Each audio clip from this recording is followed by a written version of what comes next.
Buying real estate in Australia can be extremely difficult. No matter if it's your first property, your second or your fifth, trying to secure a good deal in today's market can be like trying to find a needle in a haystack. Finding the ideal property only to be told by the real estate agent it's already under offer can be emotionally devastating, to say the least. So today I want to talk through a 5-step process that will allow you to get really clear with your strategy and execution when it comes to buying real estate in Australia. Step 1 in anyone's real estate journey should be identifying your strategy. So this starts by asking a few simple questions. What passive income goal are you actually targeting? When are you wanting to achieve that passive income goal? And what type of properties will actually get you closer to that goal?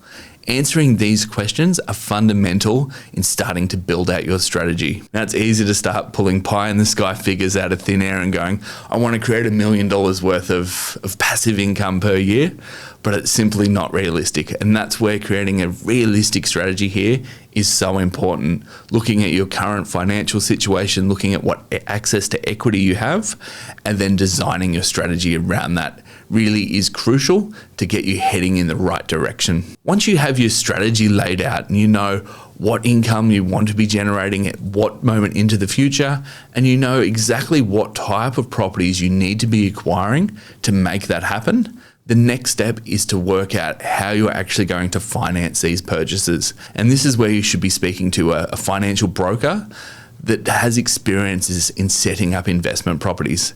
They're going to be able to look at your income, your equity position, and create a pathway of how you're able to not only buy your first property, but the second, third, or fourth, depending on what your strategy is and the outcome is you're wanting to achieve. So when it comes to speaking with a financial broker, be clear with them on your strategy. Let them know that you're not just wanting to buy this first property, but what your future actually looks like, as they'll be able to provide you a bit of a roadmap to make sure you're not getting stuck after that first property, as that's what we see so often in the market. The other big factor when it comes to securing finance is being aware that you don't actually need savings in the bank in order to be able to buy real estate. There's a number of ways you can actually get around this. If you already own your primary place of residence, the chances are, if you've owned that for a little while, that you'll have actual equity in your property that you can actually release in order to be able to buy an investment property.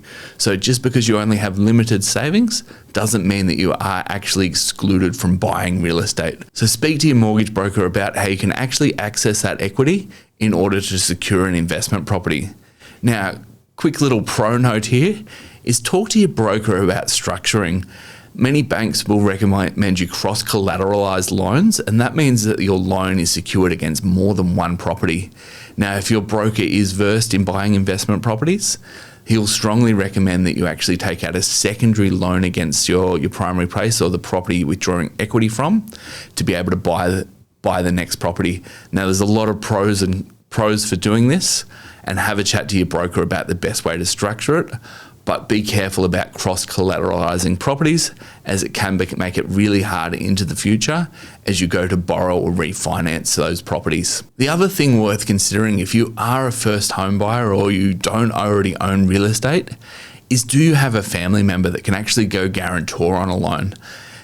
Many people have parents, have siblings that do own real estate that may be in a position to allow you to access equity out of their property that they're not using in order to be able to go out and buy that first property.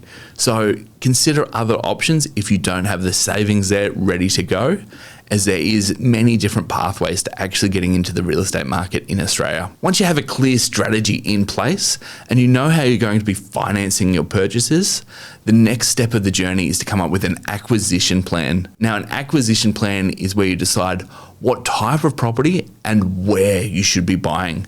Now, it's important to be really specific at this point, as if you're just vague and loose, considering too many markets and too many property types really starts to create decision fatigue, where if you can narrow it down to a specific location and a specific property type, you're much more likely to become confident in that market and more likely to actually move ahead with your purchase. Step 4 is to execute the purchase. You know your strategy, you know how you're going to finance it, you know where you want to buy and what you want to buy.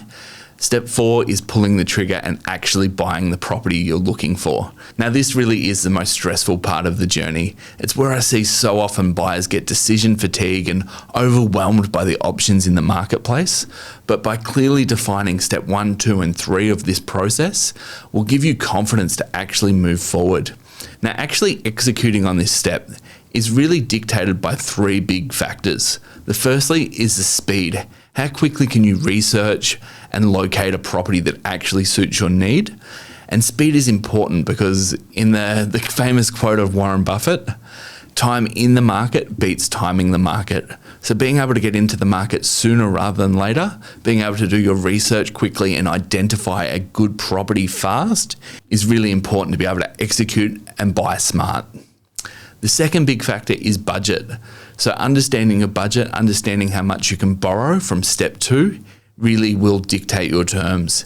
If you're looking at really buying into a market where your budget is limited, that's obviously going to take you longer to be able to find a property that suits that budget.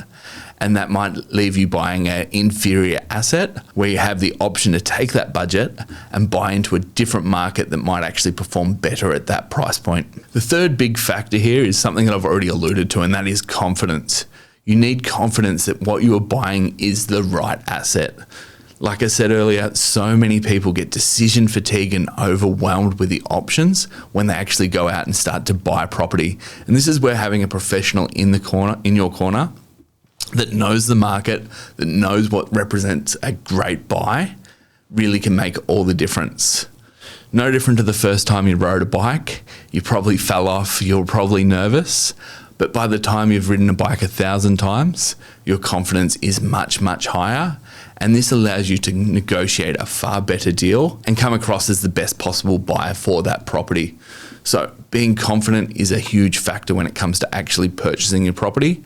And it's where so many people can benefit from having the right professional help in their corner. The final step, step 5 of buying an investment property, is to rinse and repeat the process. Once you've secured your first property, your situation starts to change. The market starts to take effect. That property is likely going to start increasing in value. So it's time to go back and revisit your strategy. Is that strategy still in line with your goals and what you're wanting to achieve? Now that you have owned that property for a moment in time, has your financial position changed, and are you in a position to go buy again? Speak to your broker, refresh those conversations, and then start looking at what that next acquisition could look like, where and what property type really starts to make sense for your portfolio. If you're unsure on any one of those 5 steps, absolutely get in touch with our team. We specialize in buying investment properties, and we've done this many, many times over so that we can help you buy with confidence, get into the market sooner, and achieve those financial goals. Thanks for watching, and I will look forward to bringing you the next episode soon.